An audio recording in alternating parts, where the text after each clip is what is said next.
법전협에서 선정한 민법 표준판례 830선 표준판례 2번 해설입니다. 민법의 법원, 관습법의 효력 2번. 자, 대법원 1983년 6월 14일 선고 80-3231 판결 요거 보겠습니다. 쟁점 가정의례 준칙 13조의 규정과 상치되는 관습법의 효력을 인정할 수 있는지 여부. 이게 쟁점이죠? 자, 일단 가정의례 준칙 이게 이 당시에 대통령령이었습니다. 대통령령. 이게 옛날 법이기 때문에 그 법령 연역 법령에서 찾아야 되는데요. 현행 법령이 아니라 찾아보죠. 쭉 여러 개가 나오는데 이 중에서 이 당시께 6680호겠네요. 네. 자, 요거 보시면 일단 제목 가정의례 준칙이라 돼 있고 이 바로 밑에 보시면 제정 또는 개정 일자가 있고요. 시행 일자도 있습니다. 그 시행 일자는 73년 6월 1일 그리고 제정 일자는 73년 5월 17일이고 이게 대통령령이다라는 점을 밝히고 있죠. 대통령령 제6.680호로 돼 있으니까요. 제1조 보시면 목적 있습니다. 이 대통령령의 목적, 가정일례 준칙의 목적, 그 가정일례에 관한 법률이라는 그 법률의 위임을 받아가지고 정하고 있다라는 취지로 써 있습니다. 우리가 국회가 만든 법률이든 아니면 대통령이 만든 대통령령이든 아니면 장관이 만든 부령이든 간에 그 1조 법 1조에는 보통 이 법을 만든 목적이 뭐다 하는 이 제정 목적이 있습니다. 그 참고로 보시면 2조의 용어에 정해있죠. 이것처럼 이제 2조 보시면 항상 그런 건 아니지만 그 2조에 정의 조항들이 있어요. definition. 항상 그런 건 아니에요. 제1조는 목적, 제2조는 정의 조항 이렇게 출발하는 경우가 많다는 겁니다. 근데 사실 여러분들이 제일 먼저 배우시는 법이 민법전을 보시면요. 정작 민법 1조 또는 이제 형법전에 있는 형법 1조 같은 걸 보면 목적 조항이 없어요. 목적이라는 표제가 아닙니다. 다른 내용이 있어요. 우리가 보통 육법이라고 해가지고 헌법, 민법, 형법, 민사소송법, 형사소송법, 행정소송법 이렇게 육법이라 부르고요. 이 육법을 법전으로 만든 게 육법전서라고 하는데요. 들어보신 분도 많이 계실 겁니다. 그 일상 용어에서도 사용하는 용어니까요. 육법전서라는 그 단어가 이 육법 중에서 행정소송법을 보시면 1조에 목적이 있어요. 근데 나머지 5개 법, 즉 헌, 민, 형, 민소, 형소 여기는 1조가 목적 조항이 아닙니다. 뭐 민법 한번 볼까요? 민법 보시면 1조 보시면 그 법원이라서 이게 코르트가 아니라 그 source of law입니다. 그 원이 근원 원자라서 그 코르트에 하는 그 원이 아니고요. 이 목적 조항이 아니에요. 민법 보시면 1조 보시면 형법도 보시면 형법 1조 보시면 이것도 보세요. 형법 1조 보면 목적 조항이죠. 이 법은 어떤 목적으로 만들었다 이렇게 안 써 있잖아요. 근데 그 민소법, 형소법도 마찬가지인데 행정소송법 보시면 육법전서에 있는 6법 중에서 행정소송법을 보면 여기는 목적이 있어요. 이 법은 어쩌고저쩌고 해결하는 목적으로 한다 이렇게 돼 있잖아요. 그래서 보통 우리가 민법, 형법, 헌법, 민소법, 형소법 같이 일반법에는 1조의 목적 조항을 두지 않고 특별법, 뭐 가정일에 관한 법률, 뭐뭐에 관한 법률 이렇게 특별법에는 1조의 그 목적 조항을 둔다 이렇게 식으로 설명을 하기도 해요. 근데 사실은 일반법이랑 특별법은 상대적인 관계에 있는 데다가 또 이 행정소송법 보세요. 행정소송법은 이 행정소송에 관한 일반법이거든요. 제너럴한 법이에요. 그 스페셜 퍼포스가 있는 그 법이 아니고 이제 제너럴 로에 해당됩니다.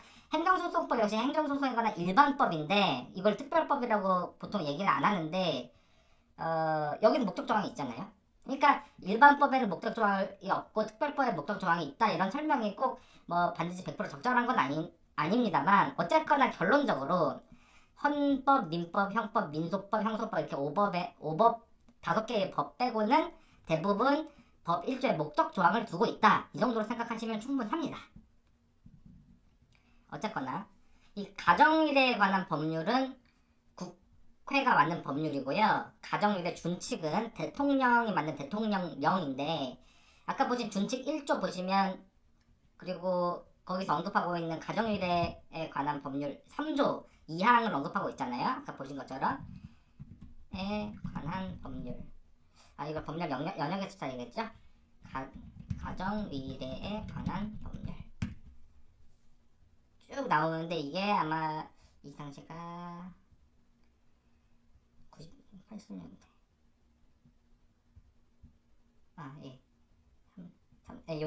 요거게 3319겠네요. 그렇죠? 자, 요거 법률 3조 2항. 3조 2항 보시면요. 3조 2항. 3조 자체 가정의례 준칙이라는 표제로 달려있죠, 제목이. 자, 3조 2항 보세요. 가정의례의 의식 절차에 관한 준칙은 어쩌고저쩌고를 거쳐 대통령령으로 정한다 이렇게 써있잖아요. 그러니까 이게 법률이죠. 가정의례에 관한 법률. 법률에서 대통령령으로 그 위임을 하고 있음을 알 수 있습니다.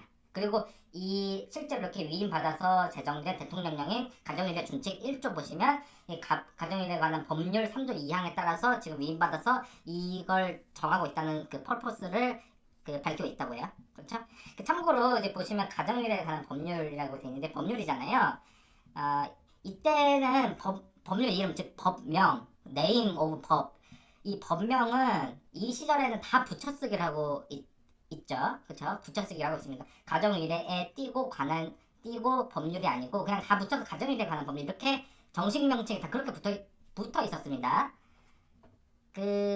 뭐 이걸 외울 필요는 전혀 없는데 그냥 참고로만 알아두세요. 2004년 정도까지는 법명을 다 붙여쓰기로 했었어요. 이게 법명 자체가 하나의 단어, 그러니까 하나의 유니트 정도로 인식하려는 의도인데요.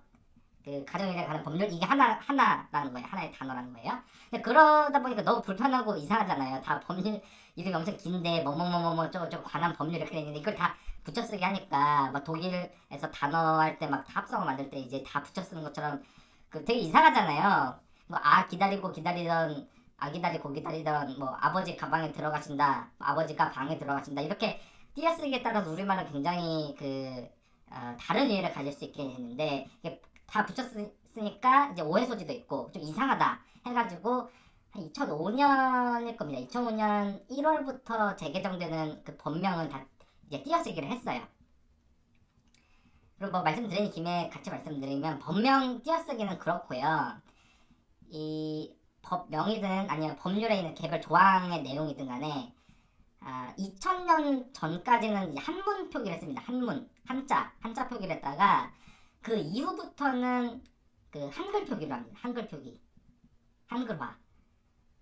역시 이것도 2000년 이후에 개정되는 부분이 한글화 됐던 거예요. 그 띄어쓰기든 뭐 한글화든 간에 이 개정되는 부분만 그렇게 개선이 되기 때문에 뭐 예를 들어 법명 개정 없이 조문만 개정되는 그런 경우가 있잖아요. 그런 경우는 법명은 당연히 예전 그대로예요. 그렇죠? 지금 법률도. 그리고 개별 조문 경우도 이제 법률을 개정할 때 일부 개정 방식을 하거든요. 일부 개정 방식을 할 수 있거든요. 그렇게 일부 개정 방식을 하면 역시 개정된 부분만 한글화가 됩니다. 민법을 보시면 개정 부분은 한글화가 돼 있거든요. 최근에 개정된 것들은. 근데 그렇지 않은 부분은 한문으로 되어 있어요. 볼게요. 요거는 한문을 보시려면 직접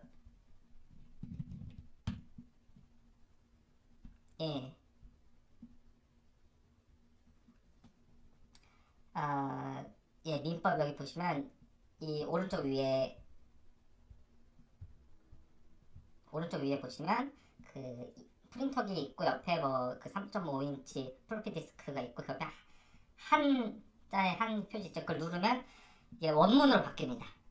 원문 보시면 다 이제 한자 총칙 뭐 통칙 뭐 이렇게 돼 있죠. 그렇죠? 그냥 보시면 다 편의상 한글화돼서 나와 있어요. 근데 한자 표시 버튼을 눌러야지만 원래 실제 법정처럼 나오는 거예요. 뜬금없이 보시면 사조 갑자기 반갑게 한글로 써 있죠. 그렇죠? 그리고 뭐 쭉 가시다 보면 뭐 구조 갑자기 뜬금없이 한글로 되어 있습니다. 10조도 마찬가지고요. 이런 식으로 쭉쭉 한글된 부분이 이제 툭튀 나오는데요. 툭튀로 나오는데 이게 해당 조항들 개정 일시가 모두 2000년 이후기 때문에 그렇습니다. 이 부분만 개정된 것이기 때문이고요. 보시면 개정 일시가 2011년도죠. 이 구조 보시면 또 2011년도 뭐 이런 식으로 그 개정 일시가 2000년 이후에 개정된 부분은 한글로 됩니다. 원문 표기를 하더라도 만약에 민법은 실제로는 1958년도에 됐잖아요. 그 이후로 전부 개정 방식으로 개정을 안 하고 항상 일부 개정 방식으로 개정을 했어요. 연역을 보시면 여기 연역 보시면 제정할 때가 1958년도인데 이때인데 예, 쭉쭉 이렇게 돼 있죠. 이게 그 다 일부 개정, 합법 개정 뭐 이렇게 합법 개정은 이제 다른 법이 개정되면서 이제 그 레퍼런스 차원에서 이제 개정을 해주는 거예요. 쉽게 말해서 그 일부 개정으로 돼 있고 전부 개정이 없어요. 그러니까 만약에 2000년 이후에 전부 개정이 한 번이라도 됐다면 모든 조문이 그 한글로 돼 있었겠죠. 근데 그렇지 않다는 겁니다. 민법은.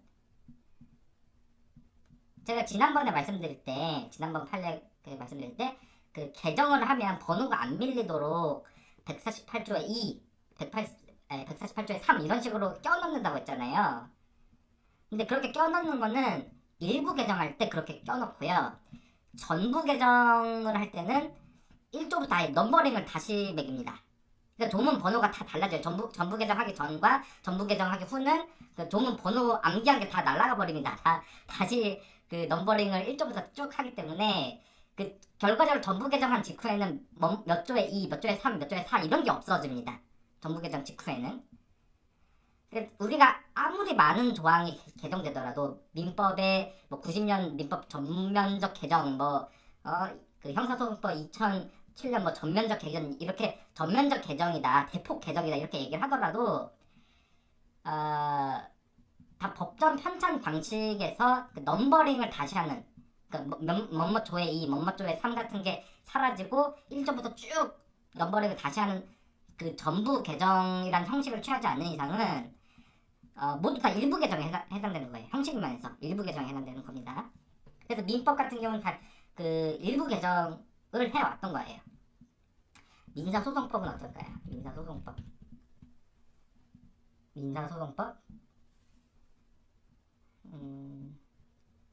참고로 방금 검색을 하면서 이게 연관 검색을 하나요? 그 자동 완성 있나요? 제가 검색한 거 아니다. 저 이거 할 때는 항상 이 검색 혹시나 저의 신분과 뭐 이렇게 노출되면 굉장히 불편하기 때문에 그냥 뭐 그렇기 때문에 그냥 노출 안 되게 다 이게 리뉴얼을 해요. 근데 이게 검색되는 건 이제 그 제가 검색한 그 기록이 아니라 이 인터넷 구글의 그 연관 검색어인 겁니다. 오해하지 마십시오.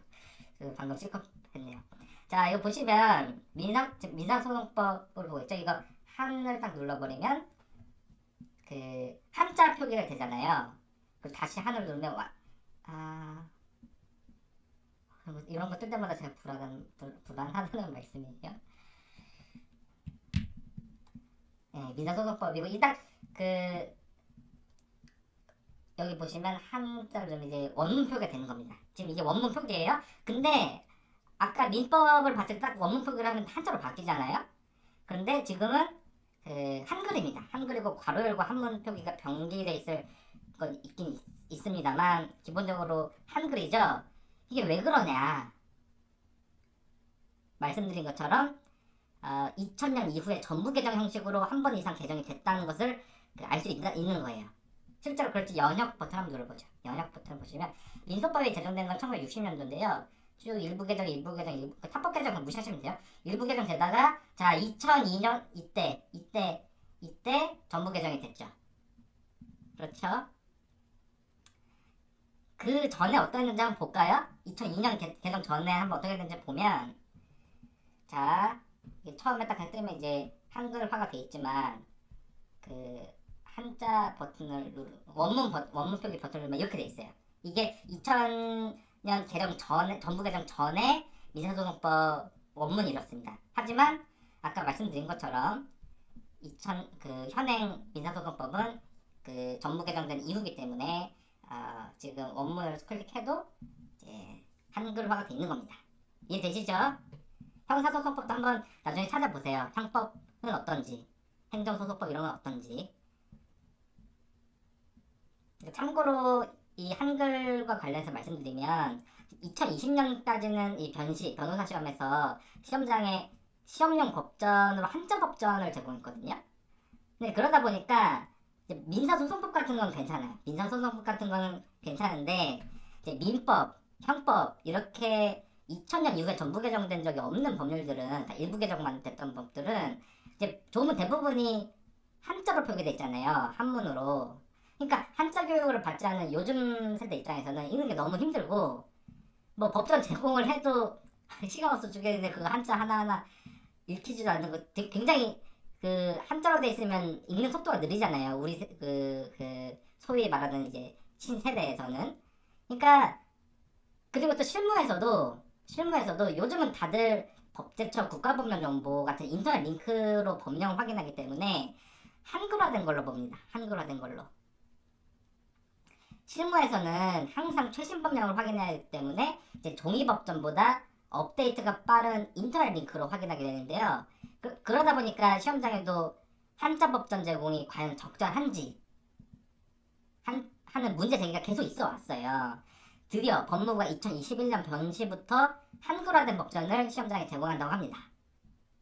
근데 지금은 이제 변시 시험장에 가면 한글 법전을 받으실 거예요. 그러니까 한글로 이제 이제 민사소송법 같은 경우는 원래 이제 한글이고 법전의 원문이. 근데 뭐 민법 같은 경우는 이제 그 일부 조항을 제외하고는 다 한 문이 그 원문이겠죠. 그런 걸 이제 트랜스레이션 하는 거예요. 한글로, 완전 한글로. 그 법전을 제공해 준다는 겁니다. 가끔 로스쿨에 입학하는 거 대비로 한자 공부하시는 분들이 있어요. 뭐 당연히 한자 알면 모르는 것보다 좋죠. 당연히 법률 용어에 그 어원을 알면 당연히 좋습니다. 좋은데 근데 우리가 독일어랑 일본어를 알고 그쪽 문헌을 읽을 줄 알면 실제 우리 법학 이해에 굉장히 도움이 되거든요. 독일어나 일본어 가지고 이제 우리 민법 자체가 일본법은 또 근본적으로 이제 독일법 영향을 굉장히 많이 받은 법이기 때문에 당연히 독일어, 일본어 할 줄 알면 도움이 됩니다. 그렇다고 해서 우리가 시험 공부, 변호사 시험을 궁극적으로 대비하는 입장에서 독일어랑 일본어를 공부하라고 하진 않잖아요. 입학 전에 좀 시간이 약간이라도 있을 때 독일어랑 일본어 하면 좋습니다. 당연히 하면 좋죠. 하면 좋은데 그걸 공부하라고 하지 않잖아요. 항상 제가 강조하는 건데 이제 수험법학은 시간, 우선순위, 즉 효율성과 기회비용을 생각하셔야 돼요. 그 시간에 다른 민법 법리 학습을 막 못하고 뒤처지고 있다는 점을 항상 염두에 두셔야 됩니다. 내가 한문 공부를 하고 있구나, 내가 독일어 공부를 하고 있구나, 일본어 공부를 하고 있구나 라고만 생각하고 1차원적으로 생각하시면 안 되고 그 시간에 다른 걸 못하고 있다는 점을 항상 생각하셔야 돼요. 모두 그렇습니다. 다른 모든 게 다 그래요. 수험법학은 항상 그렇고 그게 학문의 연구와 수험의 차이라고도 말을 할 수 있겠죠. 요지는 한자 공부하실 시간에 기본 법리 학습을 하시는 게 더 효율적이다라는 말씀입니다. 그게 뭐 옳고 그르냐의 문제를 말씀드리는 건 아니에요. 저는 여기서 한 번도 옳다, 그르다, 이 판례가 타당하다, 그르다 이런 말씀은 안 드립니다. 뭐 이 판례는 뭐 이다, 아니다, 뭐가 효율적이다 이 정도의 톤으로 말씀드릴 거예요. 그냥 그 이상을 말씀드리는 게 좀 그냥 부담스러워요. 자, 어쨌든 뭐 한자 공부하실 시간에 기본 법리 학습하시는 게 효율적이란 말씀이고, 자 역시 지금 말씀드린 법령의 편찬, 개정 이런 것 어떤 식으로 이루어지니 이건 처음 소개드린 거이고 이제 이후에는 지금까지 말씀드린 내용은 다 알고 계신 걸 전제로 별도로 설명 안 드리고 넘어가겠습니다. 자 가정의례 준칙으로 넘어와서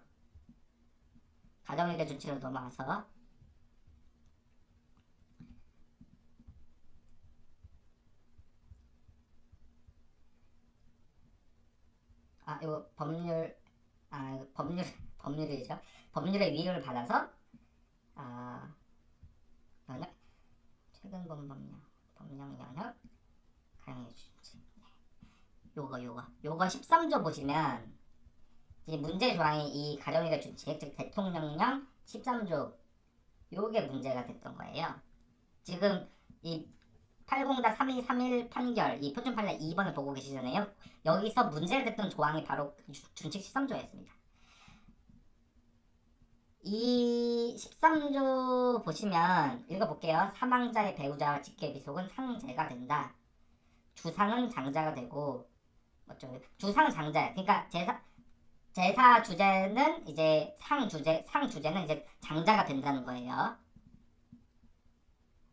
그 주상이 뭐냐? 주상 정의조항이 다 있잖아요. 1조는 보통 목적, 2조는 정의조항이라고 하는데 정의조항을 보통 두는데 자 이렇게 정의가 돼 있습니다. 그래서 여러분들이 나중에 그 로펌 가가지고 뭐 리서치를 하시든 뭐 그 판사로서 또는 로클로로서 판결문을 쓰시든 아니면 변호사로서 뭐 그 법률 분장을 할 때 이제 의견서를 쓰든 뭐 검사로서 수사를 하시든 자 기본적으로 어떤 해당 법령 또는 어떤 사실관계에서 정의를 이렇게 하고 있으면 그 정의를 항상 확인을 하시는 습관을 들이셔야 돼. 안 그러면 진짜 그 시간을 낭비하는 건 물론이고 부정의하고 부당한 결론에 그 오해를 해가지고 그렇게 결론에 이르게 될 수가 있습니다. 그런 위험은 항상 있어요. 뭐 저도 당연히 그런 위험에 항상 노출돼 있고 그래서 그러지 않기 위해서 열심히 노력을 하고 있고 다른 모든 프로페셔널들이 그렇겠죠. 하여튼 정의조항은 굉장히 중요합니다. 정의조항이 없으면 이제 상위법 가가지고 상위법에서 어떻게 정의를 하고 있는가 또는 상위법에서 정의를 안 하고 있으면 다른 관련 법령에서는 어떻게 정의하고 있는데 그 다른 관련 법령에서 정의하고 있는 것을 이 법령의 정의로 그 차용을 할 수 있겠는가 거기에 관한 판례가 혹시 있는가 이런 것들 검토를 하셔야 돼요. 어쨌든 주상이라고 하면 상례의 의식 제전을 주관하는 사람 결국 제사를 주재하는 겁니다. 어쨌든 이 13조 보시면 결국 제사 주제를 장자라고 하면 첫째가 한다는 얘기잖아요. 그렇죠? 이렇게 준칙 13조는 상례를 주관하는 사람을 장자로 하고 있는데 만약 관습법, 관습이 이 준칙 13조랑 충돌을 하면 어떻게 처리할 것인가 이게 80-3231 판결에서의 쟁점 중 하나였습니다.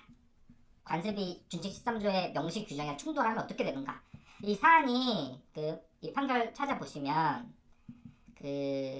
박분 뭐라는 이제 그 여성이 있었는데요. 그림을 굉장히 편하겠네요. 박모 씨 여성이 사망했습니다. 사망을 했어요. 사망을 했는데 박모 씨한테는 장남이 한 명 있었습니다. 장남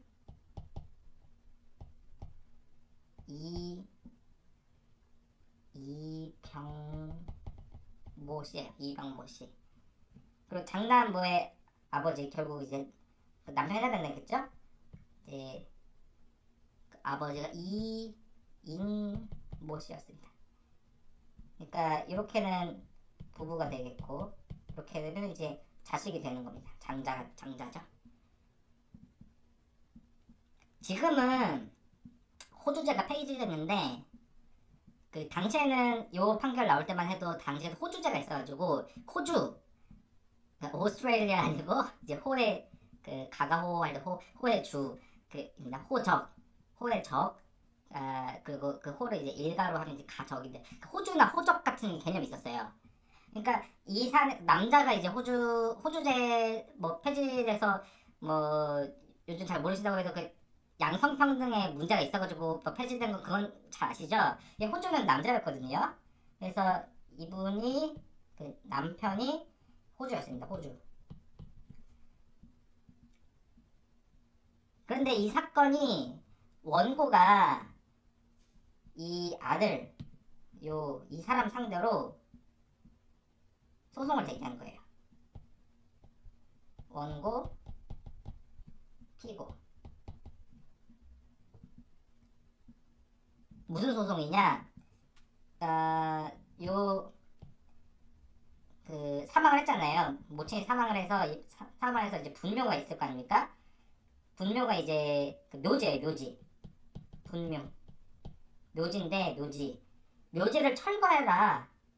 그 원고 입장에서 이제 이 분묘를 해도 철거를 하고 싶은 거예요. 철거를 할 때 피고를 이 박모 씨의 분묘니까 이제 그 박모 씨는 사망했으니까 아들 상대로 소를 제기한 겁니다. 철구 분묘 철거 청구 소송을 제기한 거예요. 사망한 박모 씨의 장남 이병모 씨를 피고로 해서 너희 어머니의 분묘를 철거하라 라고 청구한 사건인데요. 여기서 이 분묘를 철거하는 게 맞냐 틀리냐 요거를 따지기 전에 일단 이 피고를 이병모 씨로 잡아서 청구한 게 제대로 된 건가 이게 문제가 됐어요. 피고를 이 사람을 한 게 맞냐. 이 광주고등법원에서는 관습에 따르면 아내가 사망하면 남편이 제사 주재자가 되고, 그리고 관습에 따르면 이 무덤의 소유권, 분묘의 소유권은 바로 이 제사 주재자가 갖는다.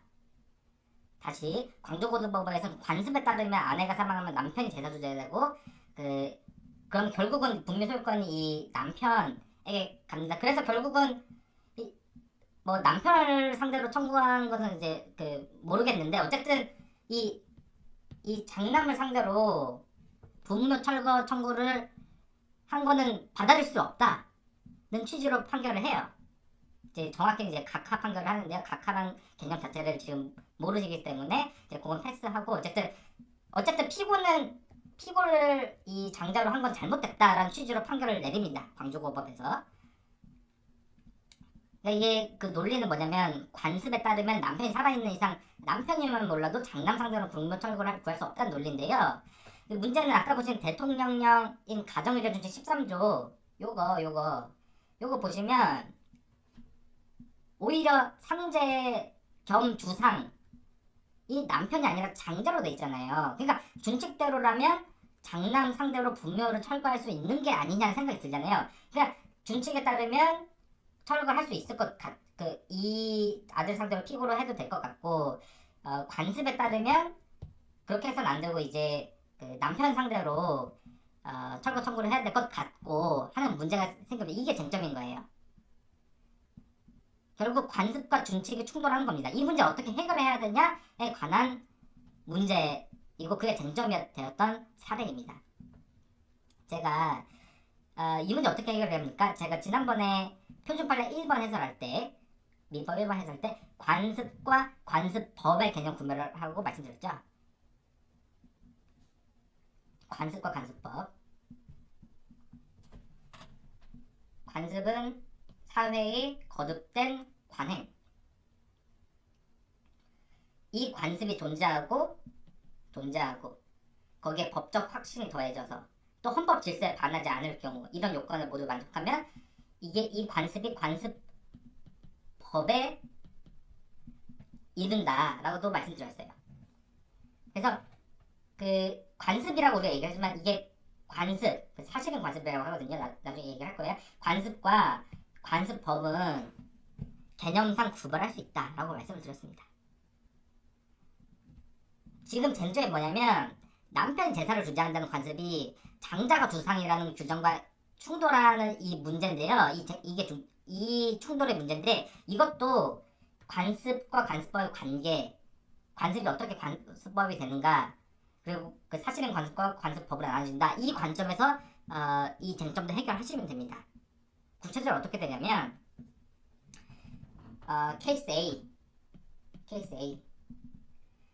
남편이 제사를 주재한다 라는 관습이 법적 확신을 얻어서 관습법에 이르렀을 경우, 이게 관습법에 이르렀을 경우 이 케이스 A예요. 그리고 남편이 제사를 주재하는 이 관습이 단순한 관행에 불과하고 아직 법적 확신을 갖지 못한 상태일 경우, 즉 관습법이 아닐 경우 이걸 케이스 B라고 합시다. 케이스 A 아니면 케이스 B겠죠? 그렇죠? 뭐뭐이다, 뭐뭐가 아니다의 합집합은 전체 집합이잖아요.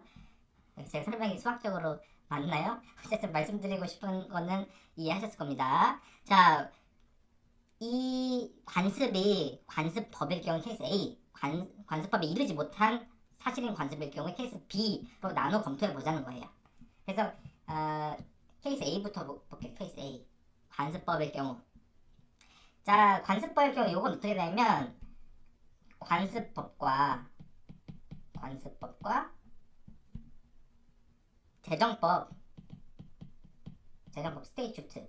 관습법과 재정법이 충돌하는 문제죠. 이 케이스 A는 결국은 관습법과 재정법이 충돌하는 문제로 환원할 수 있다는 겁니다. 관습법과 규정이 충돌한 경우라고요. 요거 어떻게 처리합니까? 이거 민법 1조 보시면 바로 답이 나와요. 바로 답이 나옵니다. 민법 1조. 민법 1조. 자, 이거 그냥 보시면 답이 나오는 겁니다. 이 법원은 콜트가 아니라 소urce of law라고 말씀드렸습니다. 자, 민사에 관한 source of law 뭐냐? 민사에 관해서 법률의 규정이 없으면 관습법에 의하고 되어 있습니다. 1차적으로 법률, 즉 재정법, 스테이튜트. 그게 없으면 2차적으로 관습법. 그게 없으면 3차적으로 조리인데 조리는 뭐 나중에 말씀드릴 기회가 있을 거예요. 일단은 법률과 재정법 스테이튜트와 관습법 커스터머리 룰 이 사이의 문제만 따질 거예요.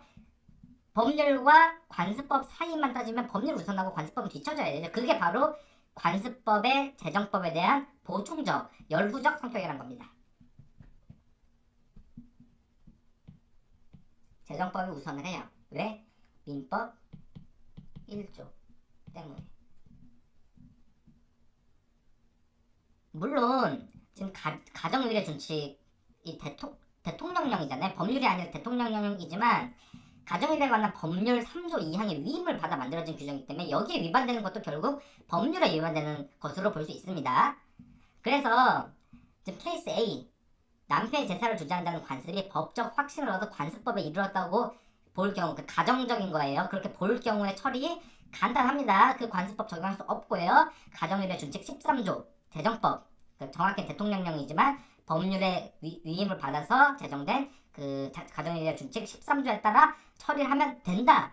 결과적으로 그럼 어떻게 됩니까? 장남 상대로 장남을 피고로 해서 청구한 불매 경찰청 최청찰상처럼 이제 철자가 들어있어서 발음이 꼬이는 거예요. 자, 장남을 피고로 청구한 분묘 철거 소송은 받아들여질 수도 있는 것이죠. 내용을 더 봐야겠지만 적어도 이 피고가 이 장자가 될 수 없다라고는 할 수 없다는 거예요. 이해되시죠? 다음으로 케이스 B. 케이스 B는 자, 케이스 B. 관습법에 이르지 못한 관습일 경우에 처리. 이건 뭡니까? 뭐랑 뭐가 엇나가고 있어요? 사실인 관습. 관습법에 이르지 못한 관습, 사실인 관습이라고 표현을 합니다. 과 규정, 재정법이라고도 할 수 있죠. 사실인 관습과 규정 사이에 충돌이 있는 거예요. 그런데 뭐 이따가 말씀드리겠지만 뭐 엄밀히 말하면 충돌이라고 좀 표현하기 좀 어폐가 있을 수가 있습니다. 어쨌든 이게 서로 부합하지 않는다는 상황인 거예요. 이거는 민법 106조를 일단 보시면 반상이 나올 수 있습니다. 자, 민법 106조 사실인 관습. 여기 보면 이 부분 규정과 다른 관습이 있는 경우 규정과 다른 관습이 있잖아요. 지금 규정 가정의례 준칙 13조와 다른 관습 관습에 따르면 남편이 제사 주재를 하는 거 그게 지금 서로 규정과 다른 관습이 있는 경우에 해당되는데 그때는 어떻게 됩니까? 관습에 의한다고 돼 있죠? 두 눈이 딱 두 눈이 벌쩍 띄어야 돼요. 아까 관습법과 재정법이 충돌할 때 재정법이 우수한다고 1조에서 했는데 여기 보면 관습에 의한다고 돼 있네 라는 생각이 딱 드셔야 됩니다. 어쨌든 관습에 의한다 이렇게 돼 있어요. 부등화 이렇게 나옵니다. 아까랑 달라요. 물론 이 관습에 의한다는 것은 제약이 있어요. 무슨 제약? 당사자의 의사가 명확하지 아니할 때, 당사자의 의사를 보충하는 의미가 있는 건데, 어쨌든 당사자의 의사가 명확하지 않은 때라는 제약 조건이 있고요. 그리고 또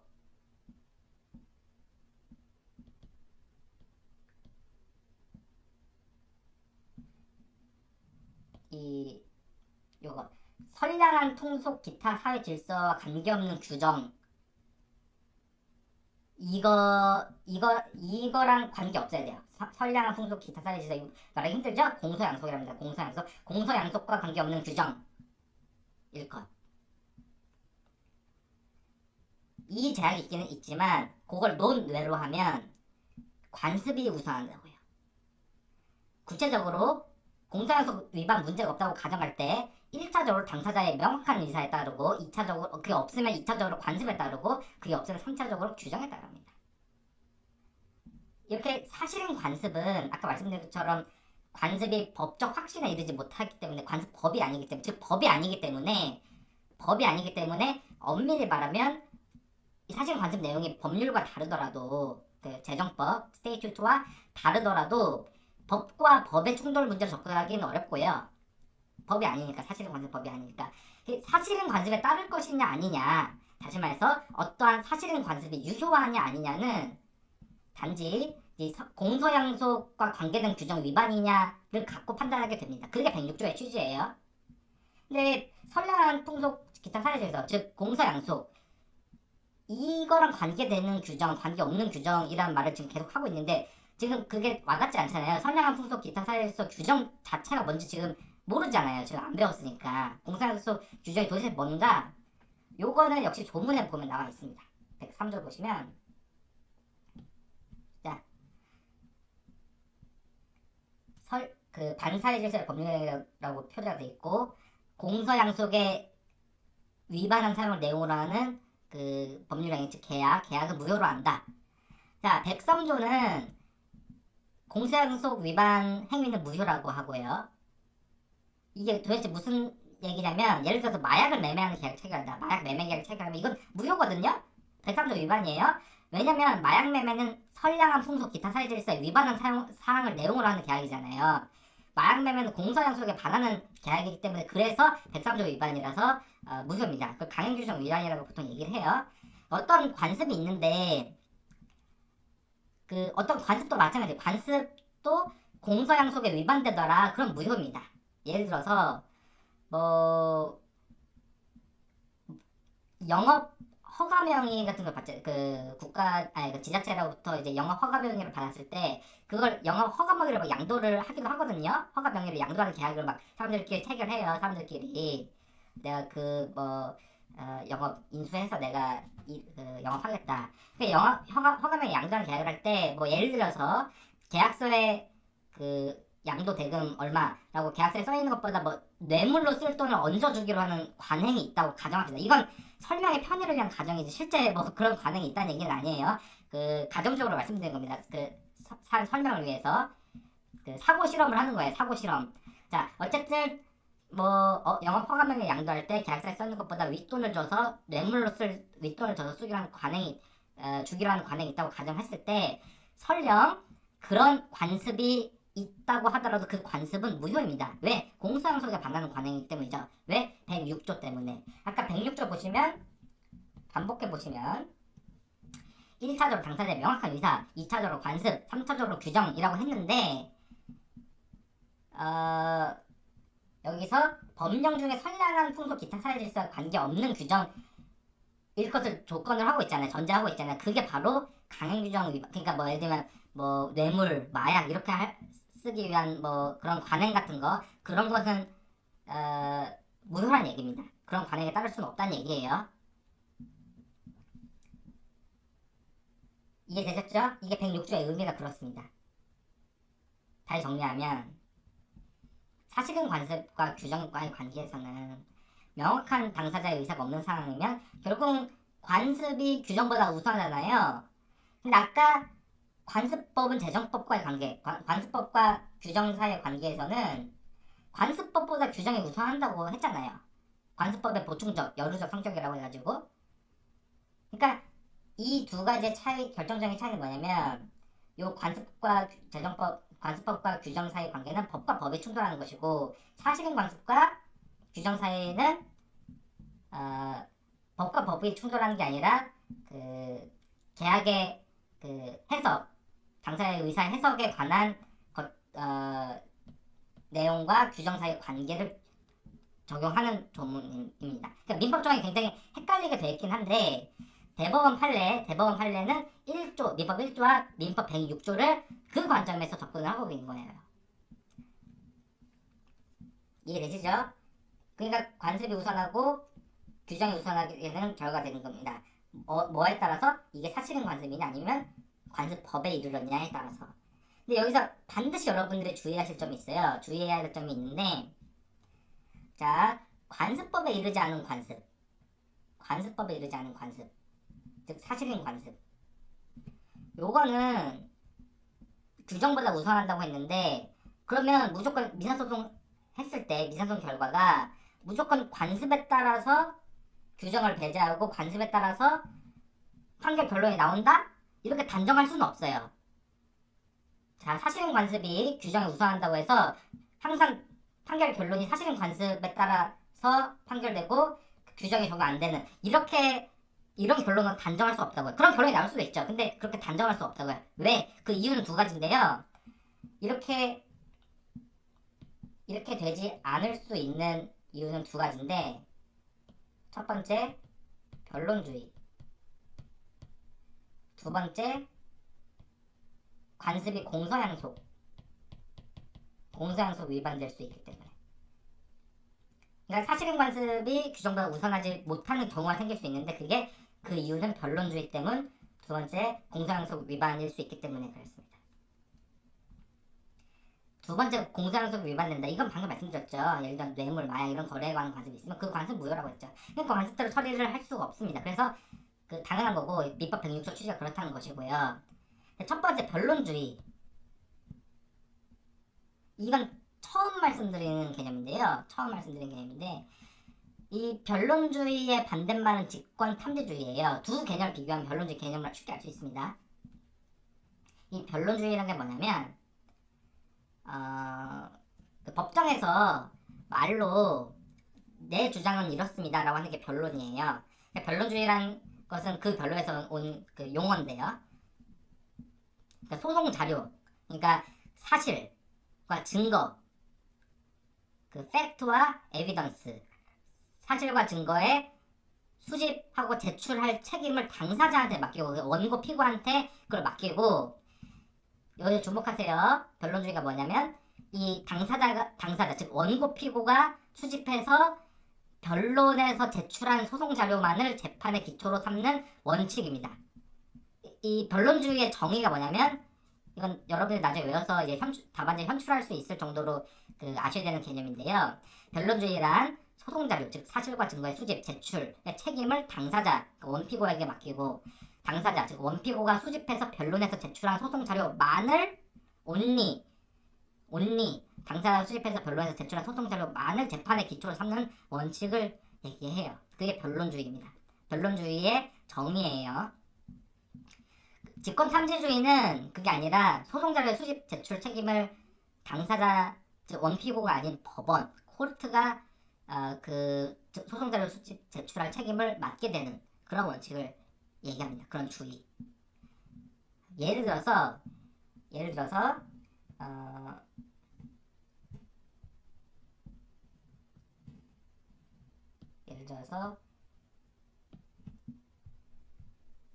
A가 B한테, A가 원고고 B가 피고예요. A가 B한테 돈을 빌려줬어. 5억 빌려줬는데 5억을 안 갚아. 그래서 A가 B 상대로 5억 원을 지급하라는 소송을 제기했습니다. 5억 원 지급하라. 왜? 너는 왜 5억 원 빌렸는데 안 갚고 있으니까. 그런데 실제로는 B가 A한테 돈을 다 갚았어요. 실제로는 모두 갚았다. 다 갚았는데 A가 왜 그런지 모르겠는데 어쨌든 5억 달라고 소송을 제기했습니다. 그러면 만약에 집권 탐지주의를 제도를 갖고 있는 나라에서는 원고 A는 패소 판결 받아야 돼요. 왜? 갚을 돈이 없잖아요. 왜? 왜? 돈 5억 원 빌려줬는데 5억 원 갚았으면 그 5억 원 받을 채권이 없어지거든요. 그러니까 그 직권 탐지주의를 제도를 갖고 있는 나라에서는 피고 B가 법정 나와가지고 저 이미 저 돈 다 갚았는데 이라고 주장하지 않아도 뭐 송금 영수증 이런 증거를 안 내도 법원이 알아서 혹시 변제된 거 없는지 증거는 뭐가 필요하고 뭐가 있는지 이거를 법원 스스로 직권으로 확인을 해야 됩니다. 그 포청천 생각하시면 돼요. 포청천. 판관 포청천 생각하시면 됩니다. 다 직권으로 하죠. 근데 그거는 이제 직권 탐지주의 제도를 갖고 있는 나라들인데 우리나라 민사소송은 기본적으로 변론주의라고 했잖아요.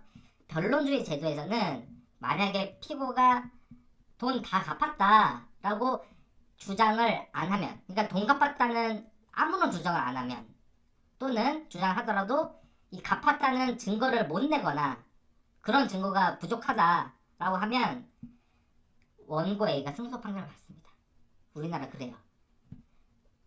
실제로 갚았다고 하더라도 B가 갚았다고 주장하거나 아니면 그럴 증거를 내지 못하면 원고 A가 승소 판결을 받아요. 변론주의 때문에. 사실과 증거의 수집 제출 책임이 당사자들한테 있고 당사자들이 법정에서 변론하면서 제출한 주장, 증거만을 판결의 기초로 삼아야 하기 때문입니다. 그래서 민사소송에서는 실제 진실과 다른 판결이 나올 수가 있어요. 민사소송 제도를 설계한 사람들도 그런 결과가 얼마든지 발생할 수 있다는 점을 감수하고 그 제도를 만들고 설계했다고 할 수 있는 겁니다. 일본도 그렇고 그 다른 나라도 그런 나라들이 있어요. 그러니까 이거는 나라 장단점이 있기 때문에 직권 탐지주의 제도에 장단점이 있고 변론주의 제도에 장단점이 있기 때문에 뭐 변론주의를 채택했다고 해서 이게 잘못된 제도는 이게 전혀 아닙니다. 굉장히 그 합리적인 면이 있고 굉장히 그 오히려 당사자들한테 이득이 되는 측면도 있고 그리고 현재 민법 체제에는 굉장히 부합하는 이론인 거예요. 변론주의란 자체가.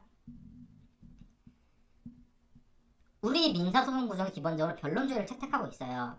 그러니까 피고 입장에서 갚았는데 갚았다는 주장을 하지 않거나 갚았다는 증거를 안 내면 지는 겁니다. 쉽게 말해서 사실관계와 증거는 당사자들이 제시하고 법원은 거기에 대해서 법률을 적용해 판단을 한다는 거예요. 물론 사실 즉 팩트는 당사자가 주장하고 제출하는데 법률 즉 로는 법원이 알아서 해야 되는 거죠. 그러니까 법률 조항까지 당사자가 미처 몰랐다고 해서 법원까지 너가 얘기 안 했으니까 나도 몰라 이렇게 나올 수는 없는 겁니다. 그러니까 변론주의 제도는 그게 아니에요. 변론주의 제도에서도 법률의 적용은 법원에서 직권으로 합니다. 해요. 그 로마법에서도 유명한 그 법의 명언이 있는데 아주 감각적으로 간략하게 이 점을 표현하고 있어요. 다미 factum dabotibi jus. 그러니까 이게 그 프랑스 말이나 뭐 스페인어나 뭐 포르투갈어나 이쪽 그쪽 라틴어 하신 분들은 좀 그 방금 말씀 들어도 대충 이게 무슨 말의 사투리 같다 이렇게 느낌 드실 수도 있는데 자 라틴어로 다미 factum dabotibi jus는 이것은 그 factum은 fact, jus는 law예요. law. 그러니까 너는 사실을 말하면 나는 법률을 주리라. 여기서 나는 법원입니다. 코트. 그러니까 당사자들이 사실을 말하면 법원은 법률을 주는 거예요. 그렇게 이제 아주 유명한 법원이 있습니다. 이게 변론주의를 굉장히 잘 설명한 그 말인데요.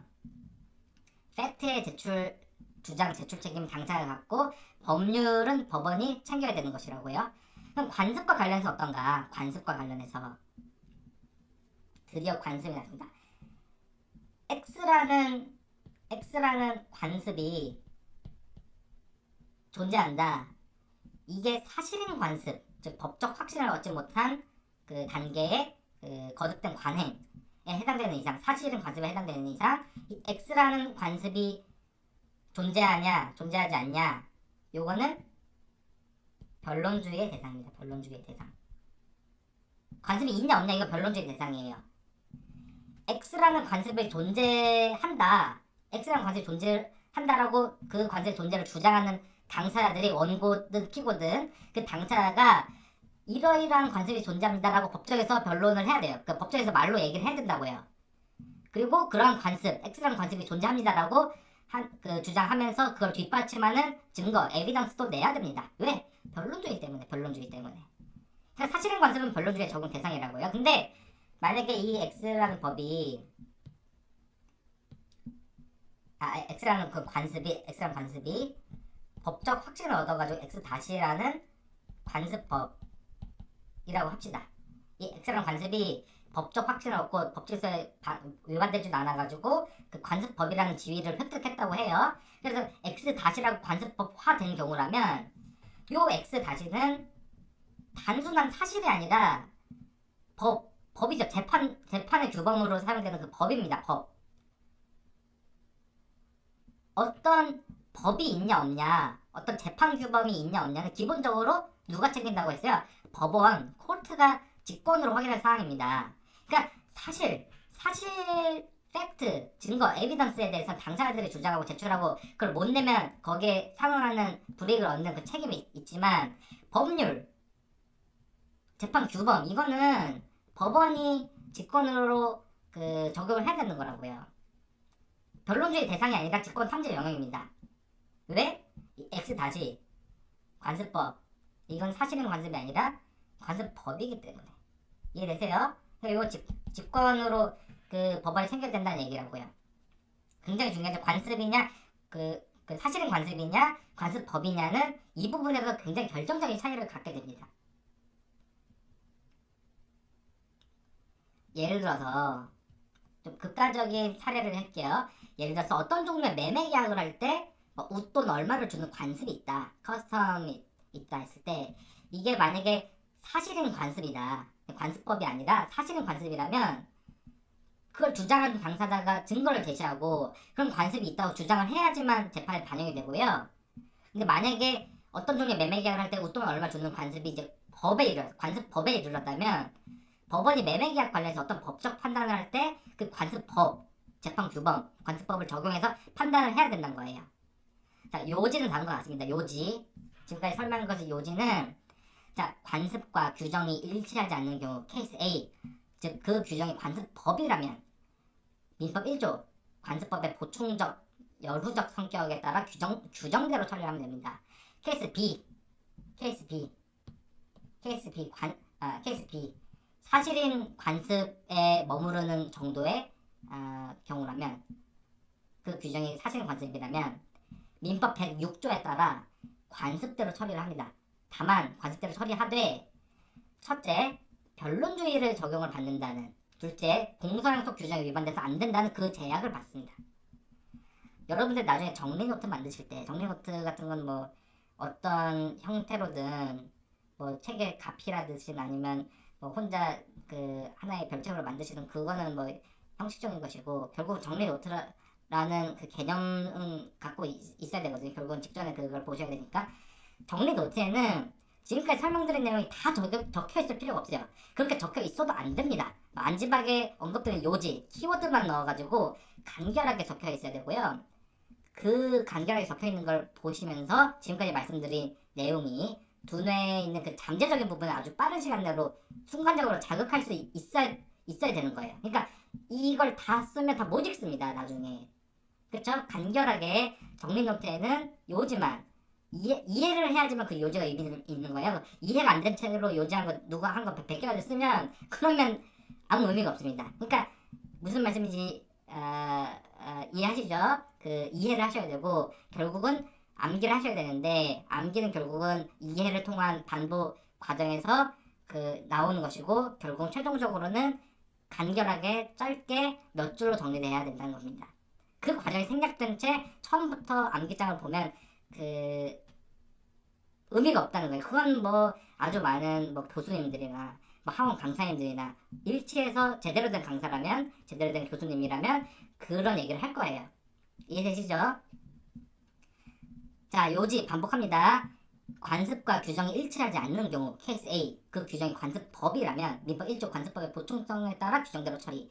케이스 B 그 규정이 만약에 사실인 관습이라면 민법 106조에 따라 관습대로 처리하되 첫째 변론주의 적용을 받는다. 둘째 공소양속 규정이 위반돼서 안 된다는 제약을 받습니다. 완전 이해하셨나요? 이제 그 찾아봤 아까 판례를 봅시다. 대법원 판례상 뭐 이런 내용들이 있고요. 이런 내용들 뭔가 지금까지 얘기했던 것에 제목들이 써 있는 거죠. 그렇죠? 자, 판결 요지를 봅시다. 1회가 요거는 민법 996조 이렇게 나오는데요. 요거는 그 모르셔도 돼요. 996조는 여기 있는 996조는 지금 호주제 폐지 전의 조항이거든요. 수업 목적에서는 일단 넘기셔도 됩니다. 모르셔도 돼요. 996조를 모르셔도 되는 게 아니라 지금 이 대법원 판결이 나왔을 때 996조를 몰라도 된다는 얘기예요. 옛날 법입니다. 지금 여기는 996조는. 자, 요건 보셔야 되죠. 요거. 키워드 반복해서 보시면서 이해하시기 바랍니다. 읽고 계시죠? 제가 말씀드린 내용이죠? 자, 이게 다. 자, 역시 반복해서 읽으시면서 이해하시기 바라고. 자, 여기 보시면 굉장히 재미난 논증을 하고 있는데요. 자, 아까 관습법은 직권. 그쵸? 이게 만약에 이거를 서술형으로 쓰실 때 반드시 들어가야 되는 얘기는 관습법과 이제 직권 이런 말이 반드시 들어가야겠죠. 그쵸? 여러분들이 그냥 여러분의 채점을 한 사람이라고 생각해보세요. 근데 이게 쟁점으로 나왔는데 이 직권이라는 말이 답안지에 딱 표시가 있는 것과 없는 걸 딱 구별할 거 아닙니까? 일단은 그렇게 분류를 할 거 아니에요. 왜냐면 관습법 같은 경우는 직권 탐지주의에 따라서 이제 당사자의 주장 증명이 없더라도 법의 직권으로 적용을 해야 되는 그것이 여기 핵심이기 때문에 그 핵심 키워드가 있어야 된다는 겁니다. 한마디 요즘 만약에 직권만의 키워드란 얘기예요.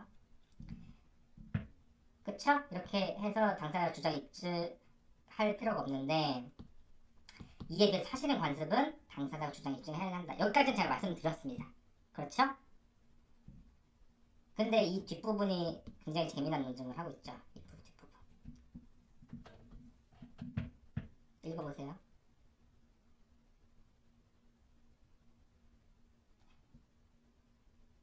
관습은 존부 자체가 명확하지 않을 뿐만 아니라 관습이 법적 확신에 의해서 법적 규범으로 승인되는 즉 관습법으로 되었는지 즉 관습이 관습법화 되었는지 여부가 그걸 가리기는 더욱 어려운 일이니까 법원이 그걸 알 수 없잖아요. 법원이 그걸 알 수 없는 경우에는 결국은 당사자가 이를 주장 입증할 필요가 있다고 합니다.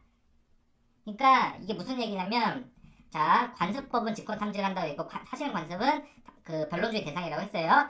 그런데 우리가 관습법의 경우는 직권 탐지라고 한다는 얘기는 어떤 관습이 확실히 관습법에 이르렀다고 어썸션을 한 경우잖아요. 그 전제를 그렇게 하고 있는 상황에서 그렇다는 거고 근데 사실은 관습인지 관습법인지 자체를 단정할 수 없는 그런 그 미제 상태 즉 장막이 있는 상태에서는 관습인지 관습법인지 가리기 위해서라도 당사자의 주장 증명이 결국 필요하다는 얘기입니다.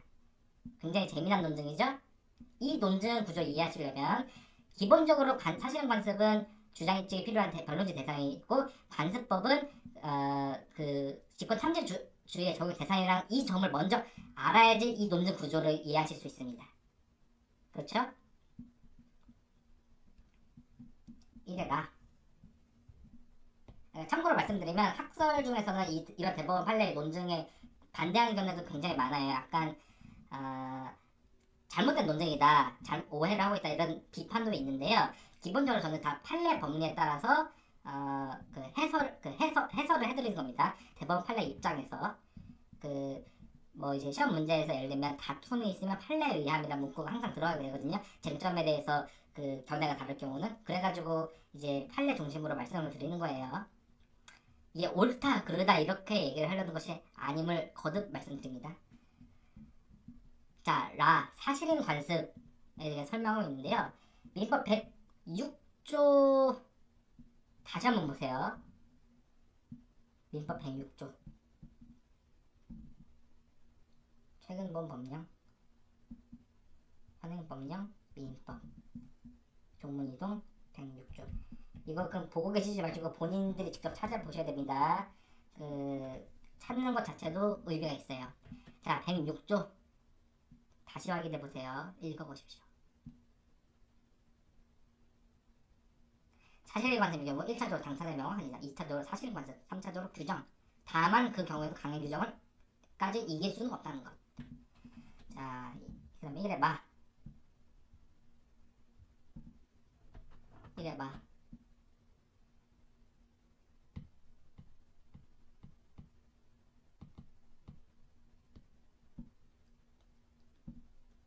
이래 많은 케이스 A에 관한 얘기죠. 남편이 제사를 주재한다는 관습이 법적 확신하고 관습법에 이르렀을 경우의 처리 라고 써있진 않지만 그 얘기죠. 이해되시죠? 그 경우를 케이스 A를 얘기한 겁니다. 관습법 제정법보다 후순위이므로 장남이 제사를 주재한다는 가정일의 준칙 13조와 충돌할 경우 준칙 13조에 따른다. 그 얘기입니다. 그렇게 안 써있는데요 라고 하시면 안 돼요. 그렇게 표현은 달라도 그 얘기를 하고 있는 겁니다. 이 구조를 이해하셨으면 그렇게 이렇게도 표현할 수 있고 저렇게도 표현할 수 있고 같은 얘기를 하고 있는 겁니다. 자, 1회 봐. 1회 봐.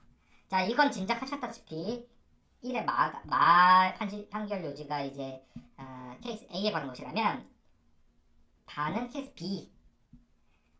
남편이 제사를 주재한다는 사실인 관습이 있을 경우 이 관습을 적용하려면 첫째, 변론주의 때문에 당사자가 이 관습의 주장 증명을 해야 되고, 그런 주장 증명이 없는데도 법원이 덜컥 그런 관습이 있다고 인정해버리면 변론주의 위반이다 라는 얘기죠.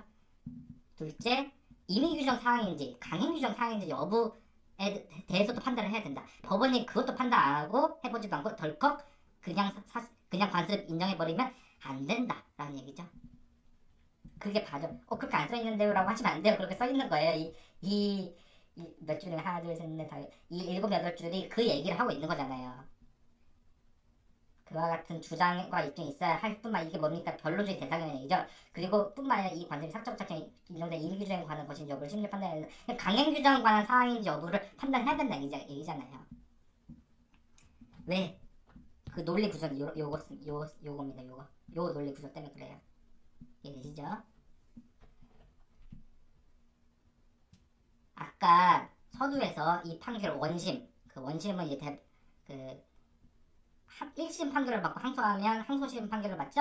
항소심 판결 입장에서 1심은 원심이 되고요. 항소심 판결, 2심 판결을 한 다음에 상고를 하면 3심, 대법원 상고심 판결을 받잖아요. 상고심 법원 입장에서 2심, 즉 항소심 판결이 원심이 됩니다. 그쵸?